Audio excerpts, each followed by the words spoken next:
week. That's a good one. Whenever you're ready, guys.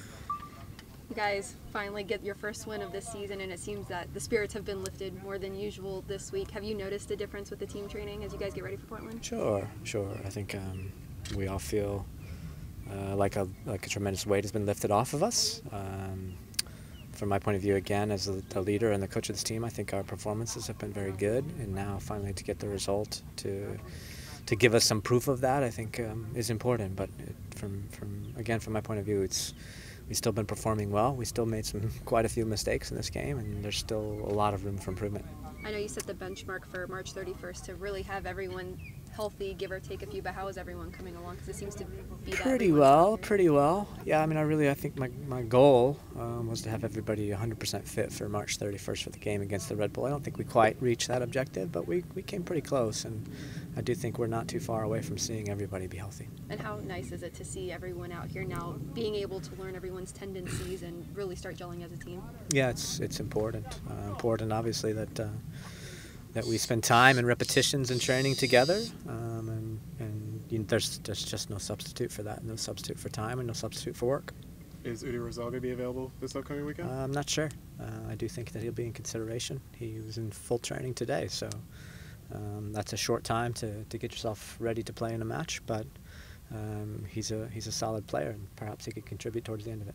Dom Dwyer, Sasha Question, Josue Coman. I mean, we finally got to see really them all working together at once. Just how exciting for you as a coach to see them finally out on the pitch and really doing some good work together. Yeah, pleased. Obviously pleased anytime you score 4 goals.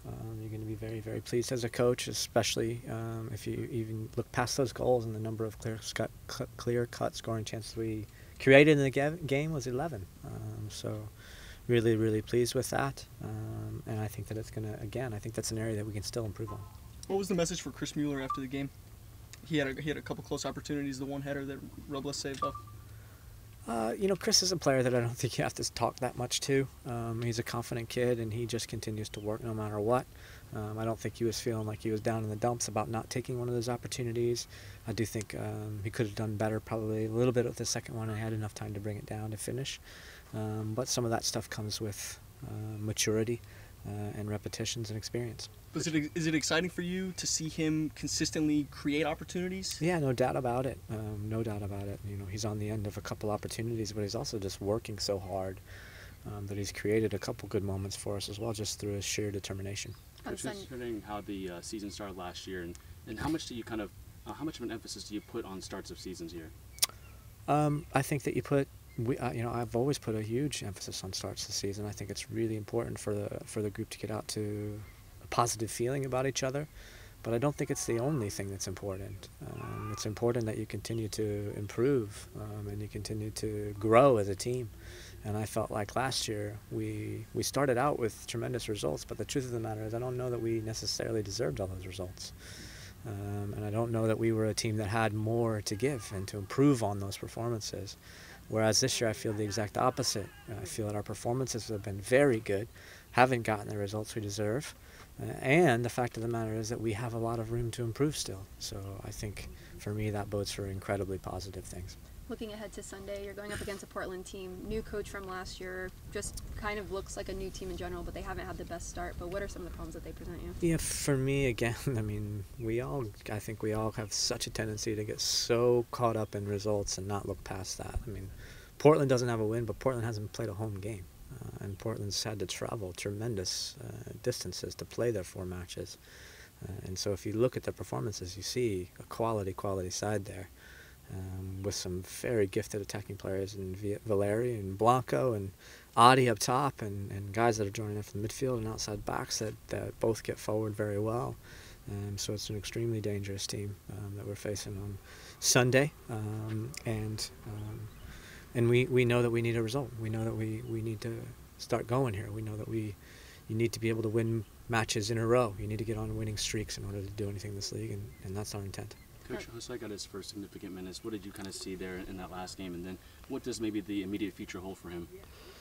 Jose was good, very good. Created some real dangerous opportunities for us, was in and around some things in the penalty box. Obviously scores the goal, pretty fortuitous goal, but he is there in a dangerous spot to collect it. But he's another player, I think, just like the rest of the group, really, that has improvement to make and has adaptation to make to this league. So we'll hope that with that extremely positive performance that he can move forward and get better and better. Wanted to get your thoughts just as a coach. Dom had 2 goals, but he also made a sacrificial run to the top of the box, which sprung Will Johnson. As a coach, which of those makes you a little bit prouder to see? Going on top of that, he had several runs defensively for us where guys were caught out of position and he's sprinting back to help in the midfield. And as a coach, I would say, honestly, that it's the sacrificial stuff. It's the stuff that nobody notices except for coaches and extremely smart journalists like yourself that pick up on those are the things that I think are really, really appreciated.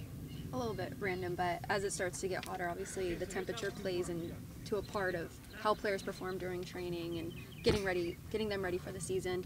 And I know outside of that and how they perform in training, they have the trackers on them during training. Do you ever look at that, and does that ever play a part into maybe your starting 11 and who you put out on the field? Okay, do we ever use the tools that we have? Yes, absolutely. We pay very close attention to the loads that the players have, their high intensity speed, as well as just their distance covered through training sessions and through the load for the week. And we're very, very mindful of that. So, and there will be weeks even where we'll stop training sessions if we reach the load that we think that is enough. And so for us, freshness really, really matters. I don't think I've gone to the place yet where I feel like, okay, that player's had such a high load this week that he wouldn't be considered for the weekend, unless you couple that up with what your eye tells you. And if your eye tells you that you see a player that's fatigued, and then you go to look at the math, so to speak, the data, and you see that maybe that player hasn't been covering as much distance as everybody else in the training session in his position specifically, then I think you could come to a very calculated decision that that player should rest.